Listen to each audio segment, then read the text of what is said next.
Welcome to Freedom Through Fitness, the podcast where we explore how strength, movement and resilience can transform lives. I'm your host, Megan Batchelor, founder of Focused Personal Training. We're based in Southampton, UK, but sharing stories that inspire everywhere. Each week, I sit down with real people, local voices and expert guests to uncover the true power of fitness, not as a way to chase perfection, but to reclaim confidence, health and freedom. Let's get into it. In this episode, we are joined by Amy Linford, aka the Pain Whisperer. Her skills, knowledge and experience span an incredible range, from applied neurology and strength and conditioning coaching to mental health advocacy. Amy is doing truly important work at the intersection of movement, mindset and recovery. She specialises in supporting people who are living with anxiety, trauma or overwhelm, and helps them build a relationship with fitness that feels safe, empowering and sustainable. We dig into why just go to the gym isn't always helpful advice, how trauma and the nervous system can affect our ability to train, and what it really means to take a compassionate, informed approach to coaching. If you've ever felt stuck, anxious, or like traditional fitness spaces just don't get you, this conversation is for you. So, let's get into it. Loading is what's going to help you age well. If you fell down, could you get yourself up off the floor? That's all we're trying to teach your body to do. Hello, today we are speaking to Amy Linford of Freedom Therapy, who is a practitioner of applied neurology. Now, my first question is, of course, going to be, what is a practitioner of applied neurology? What is this? So if we break down that statement, applied, it means adding it to. Neurology, meaning brain. So we're bringing my experience of personal training, sports massage and neurology and putting them together. So how we can use movement to fix brain disorders and vice versa. We can help train our brain to fix physical disorders. Wow. And a practitioner, meaning because I have to get involved with you. I can't just tell you on a YouTube video what to do. I have to get hands-on. Mm-hmm. And that's ultimately, a lot of the time, what people actually want. Because there is an absolute wealth of information out there, but it's the application of it and the personalisation of it that is what people really need. Yeah, exactly that. Let's go right back. How did you end up here? Yeah. When did you first realise that you had an interest even in any kind of physical therapy, physical coaching, things like that? Where did it begin for you? It's always been in my life, to be honest. When I was a kid, I did a lot of sports, swimming, and played a lot of hockey when I was at school. So we were in the gym all the time. I was being looked after by strength and conditioning coaches, and I just loved that environment. So it was kind of organic for me to go into the fitness world, but it was always a backup. So I didn't really look into it too much because my first goal was to be in the army. But things didn't work out, so I had to go into my backup, which was PT. So I did my personal training qualification, went through, managed to get some clients and stuff, and I was getting really cross that I didn't have enough knowledge to be able to help the people in front of me. So I was referring people out to either more experienced PTs or massage therapists, physios, wherever they needed to go. And then I didn't see them anymore. And I thought, well, this is not okay. I want to be able to help these people more. So I did level 4 in back care. And again, I was able to help more people, but still not quite enough. And then I hurt myself, as you do when you're being a PT and you're working 100 hours and you're still competitive in sport. Eventually you're going to get an injury. And I saw a really brilliant osteopath. And I was like, ooh, tell me more about what you're doing here. And he showed me some manual muscle testing and other bits. And I was like, I need to go into this. This is the missing link. So I started to learn more about massage therapy and all that kind of stuff. Same thing, but this was over many years, maybe 10 years. And then I was still not getting to the bottom of stuff. I was still only able to help people get about 50% better. And that's when I discovered neurology and putting the things together.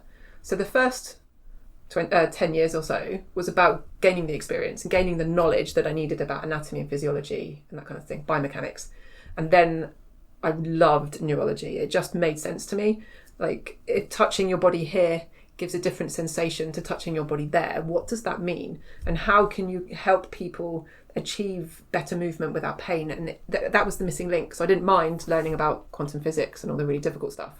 And now I'm lucky enough to have passed all my exams and done all my case studies and everything, and now I'm at the top of my game and I love it. One of the best analogies that I think you've given me when I've seen you for treatment and things in the past, like the neurology side is like the computer, yes, and the physical, the muscles, the bones, the ligaments are like the machine. And instead of just looking at the machine and the broken part, you go back to the computer and you're like, there's something's not right, that's manifesting itself as a physical injury, but actually if we just treat the part, it will keep breaking. How does that sort of manifest in your sessions with your patients and with your clients? We talk about it a lot. I'm very keen about educating people to understand, as you know, because you've worked with me sometimes, to understand what's going on in their body. And they go, well, I keep having this niggle with my knee, and I've done my physio, but it doesn't get better. So well, it's because your knee's probably not the problem. That's just where the signalling is.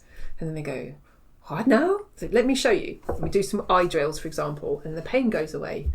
And then they want to know more. So I would ask them some questions like, how much do you understand about anatomy and also neurology? Do you know how it works? Because sometimes I'm working with doctors, sometimes I'm working with chiropractors, so we can go into it. We can go down into the rabbit holes and talk about the synaptogenesis and all that kind of stuff. But working with average Joes, your description's brilliant. Like, the brain is the computer, the body is the machine. And you can replace all the parts, but ultimately if the messaging's incorrect, it's still not going to work. You've got to change the hardwiring or the algorithms. So the treatment that we do as practitioners of applied neurology, we call it a calibration, but ultimately we're pressing Control-Alt-Delete on your system to allow everything to just catch back up to the last time when it all worked. But then you might lose some movement ability.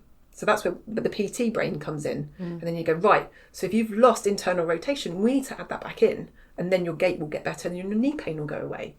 So my patients always leave with homework, but it's always more interesting, like brush your teeth with the other hand, stand on one leg and do this twirly thing with your finger, and that's going to help your knee pain. And they just go, okay, lean into it, come back and see me a week later, and they're like, I'm fixed. This is mad.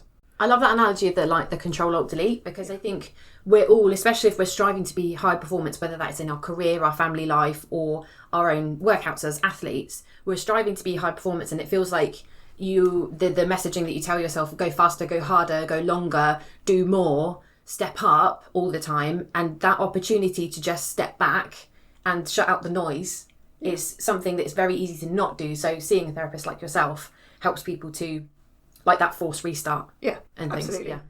I mean, we're all about go, go, go, which gets us so far. And this is where I was finding the frustration at the beginning of my career, is I was very much go, go, go, doing all the best movements and trigger pointing, foam rolling, all of those things that we all learn about that. But it wasn't helping beyond a certain point. Or that they would fix their knee and then their Achilles would hurt, or they'd blow up hamstring the next time they play football, and it was just didn't fit. But as soon as you start to add in the understanding that softening the nervous system or slowing that system down enough to allow everything else to calm, it changes everything. But doing that on a gym floor is really hard when you've got the noise and the everything that happens on a gym floor, which is why I've taken it into a clinic. Because to teach somebody how to do that is really important. And then they can go away and do it on the gym floor. You can tap your head or do eye drills secretly and it's fine, it still works. But you've got to teach your brain the algorithm first of all. Yeah, I love it. I could talk about it all day long. I love it. It's great. As you're listening, you might be feeling that spark, feeling inspired to explore how fitness could become part of your own life and help you to live with more energy, confidence and choice. If that's you, I'd love to invite you to visit freedompod.focusedpt.co.uk, where you can book a free discovery call with the Focused PT team of experts and find out what working together could look like. No pressure, just a real conversation, because you deserve to feel strong. You deserve to move through life feeling proud and not punished, and it's never too late to put yourself first. And now, back to the conversation. I think what's really wonderful that I know about your background that I'd like you to kind of share with the listeners a little bit more is how you turned your passion for sport into being a massive asset to you as a therapist. So can you tell us a little bit more about how you got into strong women competing, and tell us your story there, and then how does that filter into your professional life now? I think that was a very big turning point for my life, and it kind of explains everything. So I was training in the gym. I can't even remember what gym it was. It's irrelevant. And I was deadlifting. And because of my history of being sporty all my life and having great coaches from a really young age, I was always quite strong. And I was in the gym, and Rob Frampton came in to the gym, which wasn't unusual. It wasn't just like, oh my God, here he is. He literally was there all the time. And he was watching me deadlift. And he said to me, there's a strong woman competition happening this weekend. I dare you to enter And I was like that. All right, it's a dare. I can't really say no to Flexible, this. that is, yeah. Bring it on. Never done it before, ever. I'd always been in very organised events and very specific training plans and all this. You know what it's like being an athlete. To just throw caution to the wind and just dive into it was really quite something. So I turned up to this car park in the middle of nowhere with At the Stones and all, God knows what, all over the place. Not expecting much. Like, oh, I'll be here for a couple of hours. No. A whole day, 6 events. Absolutely smashed it. Won by a country mile, and it was absolutely brilliant. And then Rob was like, so I'll see you in the gym on Monday then. And then that was that, really. Just sort of had the coaching to turn my competitiveness into a career, really. So instead of playing hockey or running and doing everything on my own, I now had a coach. We now had a plan. We had a year. We had 3 competitions in a year, so I knew what I needed to do. And I loved it. The training, picking up Atlas Stones, and I got to train with the boys, and it was absolutely brilliant. And then I think that was about 2013, somewhere then. And then 2020 rolled around, and that's when I won my first title as UK strongest woman. So it was 3 comps a year, and I was literally leapfrogging. I was going from beginner to opens within a year, which is unheard of, just because of my background, but also my understanding of mechanics, being able to hack my nervous system to lift a little bit more. So I was the smallest athlete of my weight category, but the strongest by a mile, and so fit because of my history, that going and doing a whole day of events didn't even touch the sides, and I loved it. Is that fundamental importance, particularly perhaps to parents listening, or even if there are adolescents listening, of getting involved from in early, sport from those formative years, and what that does for you, both in terms of your attitudes to sport, but also it's the building blocks that are really being put in place during puberty, and how that can impact you and your potential lifelong. I think for me, the takeaways from doing sport from an early age is it's made me resilient throughout my life. And when you get a curveball, because you get injured or you get ill and stuff happens, life happens. But because you've always been competitive and you've failed, and you might have lost a hockey match that you didn't deserve to lose, and that's harder to get your head around than winning. But the more you do that when you're young, the more resilient it makes you as an adult. So you can deal with stuff so much better, but you can also trust yourself, because you've done it so many times, getting up early to go for a run, staying late, sacrificing the birthday parties to go to an event, all of those things that you do when you have sport as a big thing in your life. It does make such an impact. And then when I couldn't compete anymore because of health reasons and stuff, I turned that competitiveness into my studies. So I'm still competitive, but it's more intrinsic now. And it's more about, right, how can I take this competitive edge to be the best therapist, or to be the best at helping my patients? So being sporty young taught me so much. And for girls especially, it doesn't matter what it is.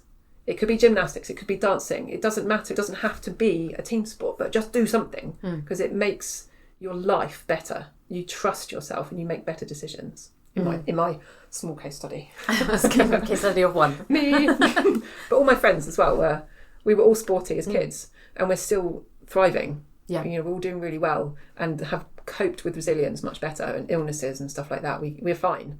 Whereas our friends who didn't do sport just are not so fine. Yeah.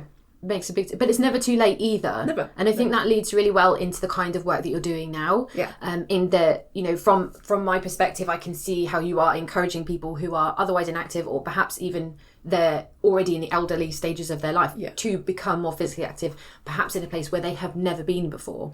But can you tell us, what is your role at the moment? What are you doing? Who are you helping? What's your mission? Everyone. I help everybody all of the time. No, not really. So I've got my private clinic, which we've talked about already.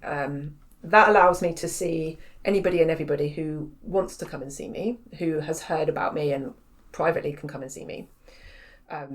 Lovely. I love that. I've also have a second role where I'm part of the GP referral team in New Milton and Lymington. So people who've had a medical event like a heart attack or a stroke, they've developed diabetes, something like that, where they need medical help or have stayed in hospital for a minute. They've done the emergency rehabilitation courses, but they're not quite ready to go out in the world on their own. Come and see me. So these guys might be, for example, I had somebody who was 88 come and see me the other day, who had a heart bypass. So he's otherwise healthy, but his doctor is a little bit concerned that he's going to get more frail. So he came to see me, and we got him doing a circuit class. and it's all relevant to what he can do. So it's like 20 minutes, gentle exercise, up and down in a chair, because he's 88. I also had somebody who was 23 who's been referred by their GP for their mental health because she was feeling a little bit anxious about life. So we went down in the gym and did some deadlifts, and we were high-fiving and everything, and it was brilliant. So I get to work in the community a lot more there with people who need more one-to-one time, can't afford personal training, and are still under specialist care with their GP. So I get to work with a whole bunch of people as well as athletes, because they still need my help. And I don't think I'm ever going to give that up. That's always been my passion, to look after our fellow athletes. So it feels like there's kind of a bridge really between private and NHS care. There is. And you were talking to me about is it the CMA? Like, who are they and what are they about? So part of what I do in my private clinic is complementary medical association. So it works alongside what the NHS do. But as everybody knows in the UK, the NHS is absolutely swamped, especially at this time of year. It is mobbed. People are poorly, they're dropping like flies, there's not enough staff, and the staff that are there are overwhelmed. And they don't get the opportunity to spend much time with their patients. And it's all very triage, like, you need this, go home, get better, come back and see me if you need to. I'm very much the opposite of that. And because it's complementary medicine, it's everything other than the drugs. So how are you sleeping? What are your relationships like? How is your food? Are you going outside? Let's have a look at you move. And I get to spend hours with people rather than just 5 minutes to really get down into the data of what's going on in their life and give them takeaways. But then I know that I can see them a week later. They're not then waiting months to sit and wait to go, my hip hurts, so I'm just going to take ibuprofen for 6 months and wait until I can get a scan. That's not working. So there's an army of me and all my fellows who have joined the CMA and made this association where we can take on the load of the people that don't need immediate care in the communities to get everybody taking care of themselves. If you're listening and thinking that's all well and good for them, but I feel miles away from that version of fitness, you're not alone. We know what it's like to feel stuck, not to know where to begin, or to wonder if it's even possible for someone like you. The Focused PT team is here to meet you exactly where you are. No judgment, no pressure. Just a real conversation about where you're at, where you want to go, and how we can help you to finally break through what's held you back. Because putting yourself first isn't selfish. It's how you build a stronger future for yourself and for those you care about. You are worthy of more energy, more confidence, and more freedom. And your first step is just a few clicks away at freedompod.focusedpt.co.uk. Now, let's get back to today's guest. As adults, you need to sleep, you need to eat vegetables, you need to take part in activities, you need to go outside. But sometimes you just need a reminder from a professional, but also someone to say, you're all right, it's okay. You're in the queue to see the doctor to do these tests because you're worried about things. That's okay, it's going to happen. But in the meantime, what can you take charge of? And that's really empowering for anybody. They don't have to be somebody who's waiting for a hip replacement. It could be a 16-year-old basketball player who just needs a little bit of reassurance. And that's where I am in the community, to kind of bridge the gap that the NHS can't do because it's overloaded, but also to teach people to take care of themselves. Because we don't do that. And to give them the confidence to try. Yes, it doesn't have to be in a gym. People get so afraid, and I think another thing that's really important to cover is the idea that strength training is such a continuum, and there's this preconception that strength training means 180 kg deadlift or a massive squat with a big barbell on your back, or lots of grunting and sweating and things. But actually, it's on such a continuum that, you know, a really great example is my dad had a hip hop. He's had one side replaced, and he was told, you know, the technical term would be contraindicated movements. You know, these are the things you should not do. These are the things that you should do. And in his head, he knew I shouldn't squat. So I shouldn't squat. Like, it was about range of movement and putting that new fresh joint under too much, into too deep of an angle. Sagittal plane, And so he had his exercises, which were, he'd done it, completed, tick. He's an active guy, and he'd completed it really quickly, and it soon became not enough to challenge him. And so he asked me as a fitness professional, and I said, well, squatting's obviously going to be a good functional movement for you to re-strengthen your body. Oh, I can't do that. The doctor said, well, I'm not talking about sticking a massive barbell on your back. I know that you can squat because I just watched you stand up out of the chair. Yes. So and it's reframing it. And I said, 100%. Sit down to the chair. He sat down to the chair. Stand up again. He stood up. You did a squat. Yeah. Now do it slower. Mm-hmm. Now do it 10 times. Yeah. You don't need to go to extremes to strength train. And so that's what I really love about your line of work is it's there's somebody in a room who feels like the walls are closing in. Yeah. And a role like yours just comes and takes them by the hand and says, there's a door over here. You can move and get out of there. You aren't stuck where you're at. And so giving them that empowerment to get back to exercise and realise what they're capable of, whatever the scenario is, whether it is mentally feeling held back or physically feeling held back or self-imposed limitations that they've been told all their life. Yes. It's freeing them from that. You know, how do you see that ties in with what you do? I find I completely agree with you 100%, but it's more like I'm walking through the door with you rather than just opening it for you to walk through. Mm-hmm. And I find that especially true for women of a certain age. Mm-hmm. So that I'm 40 now, unbelievable, how rude. But the women who are maybe 10, 15 years older than me are the ones who struggle the most because they were of the Jane Fonda era where it was all about cardio. Don't eat fat, don't eat carbs, just do cardio, you'll be fine. And you must be skinny to be healthy. Yeah. And it's been drilled into them in society for their entire lives. And they're now in their late 50s, 60s, probably post-menopause, being told that they've got osteoporosis and they need to start lifting weights. But in their lifetime, lifting weights has been the scary end of the gym where there's just men grunting and they're terrified of that. Mm. But I would say to them, but you've been loading all of your life because you're carrying your handbag around. Carrying your kids, shopping, your grandchildren, you're pushing the buggies, you know, they're doing housework, carrying the laundry baskets, the Hoover up, down, everywhere, ironing, all of that, that's loading, that's resistance training. And then they go, huh. And you can see like a light bulb goes on. They're like, so I don't have to lift weights because I don't want to get bulky. And, you know, I just put my head in my hands and I'm like, look, with all the love in the world, you're never going to be on stage being a bodybuilder because you don't eat enough for a start and all the reasons. But loading is what's going to help you age well. If you fell down, could you get yourself up off the floor? That's all we're trying to teach your body to do, to survive. To be able to squat means you can get on and off the toilet unaided. Okay, so what I'm going to do is teach you those skills safely, and as your body adapts, which it will, we can add more load. But it doesn't need to be for an hour, and it doesn't need to be in the gym. Mm-hmm. And as soon as you start to break down the barriers with any of the barriers that people bring, you can start to see them sort of grin a little bit, and they start to get a little bit more excited about the fact that we work with what they can do rather than what they think society wants them to do. Mm-hmm. And it's very much, what do you enjoy? You used to play netball. Brilliant. Shall we find a netball team? Really? But I'm 60. So? so what? Go play, go do stuff. Whatever it is that you enjoy, do that. And strength training, men, women, young, old, everybody should be doing it. But it needs to be relevant to the individual. Yeah. So for me, strength training into my old age, I'm still going to be lifting 100 kilos probably because I've always been able to. It's not new for me. I wouldn't start lifting 100 kilos now. You know, you've got to build up to it.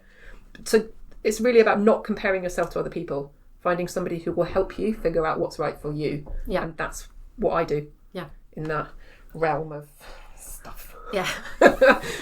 Pick another piece of the puzzle. That'll do. So basically, based on that idea that what you're doing is trying to open up people's perceptions of what they can do, you know, the fact even that your business is freedom therapy, it ties in so closely with the reason that we've called this podcast what it is, which is freedom through fitness. Meant to be. So this is something that I ask all of our guests. You know, we often use the term freedom through fitness here at Focused Personal Training, but what does that phrase mean to you, freedom through fitness? I've had another think about it, and I still prefer the first response, which is freedom to me is walking out the door and being out in nature and leaving all of my responsibilities and all my anchors and everything away. Because the further I walk away from my house, the more free I feel. Like looking at the sky, the birds, the sea, and it's just, I can feel my soul repairing and just getting better at everything. So if we take, that's what freedom means to me, and that's why I wanted to name my business Freedom Therapy, because I don't think people should be chained to a therapist that they see. You shouldn't be seeing the same chiropractor for 30 years. If you are, they're not doing their job. So you should have freedom. I should be able to give people freedom to choose what they do with their life and how they feel. And so it's kind of my responsibility to educate myself enough to be able to help people enough. So that's work-wise, freedom therapy. So I do all the studying so I can help you feel well. And we call it therapy because you leave feeling better. So that's why. But freedom in fitness, it kind of overlaps, because I don't think you should restrict yourself to one particular type of training. I think you should have freedom to do all of it. I do weight training, I go swimming, I run, I dance, I do as much as I possibly can because you've got one life. And all of it, all movement is brilliant for your brain. And as soon as people can just click into something that they enjoy and do that, everything else gets better. And if you're feeling good, surely that is freedom. And in fitness, society has labelled fitness in quite a negative way, in my opinion, especially for females. It's very difficult to be confident in a gym unless you've always done it. And you always want to go with someone, it's restricting. There are certain times when you have to be at certain classes. And I don't like the way that it's dictated to us when we get to do stuff. We should be able to do anything at any time because that's what our body is designed to do. Our ancestors didn't go to the gym to get fit, but we've all seen the marble statues of how they looked. They all looked amazing. But what were they doing? They were free. They were living their lives. They were lifting trees and running and climbing and swimming. So don't overthink it. Just chill. Just do what you like and do it often and do it well and you'll get fit and your problems will go away. So that's what it means to me. Brilliant. Just relax. So off the back of listening to this, getting to know you a little bit more and hopefully being inspired by perhaps whether it's the story of your own athletic background, your studies, what you can do for people and what people have achieved. If people have further questions for you or they want to reach out with a personal story of any kind, how do they reach you? Well, they can come and see you. You can refer them on. I will leave my WhatsApp number. I'm on Facebook. Freedom Therapy. I forgot then. So what is it? Freedom Therapy. I have a YouTube channel where I've put on a lot of free content because it's important that people can see what I can do without having to worry about paying for it. Because if you're in pain and you're not working, it's that Venn diagram. I know I need to get better, but I can't afford to work with you. So what can I do? Do that stuff. It's free. There's hundreds of videos on there. It's like an encyclopedia. Just if you YouTube Amy Linford, you'll find it. It's there. I've said Facebook. I've said WhatsApp. And I'm going to leave my stuff with you. I would just like to thank you so much for visiting us today again. And we look forward to continuing to work together, but also finding out more about how perhaps somebody who's listened has had the confidence to reach out and move forward. I hope so. Yeah, there's no such thing as a stupid question. That's opened the door now, isn't it? Bring it. Challenge on. Thank you for having me. That's it for today's episode of Freedom Through Fitness. I hope you're leaving this conversation feeling inspired, encouraged, and maybe just a little more connected with the version of yourself that you're working toward. One that moves with confidence, lives with more energy, and chooses strength on your own terms. If you're ready to take that next step, don't forget, the Focused PT team is here to support you. You can book a free discovery call right now at freedompod.focusedpt.co.uk. No pressure.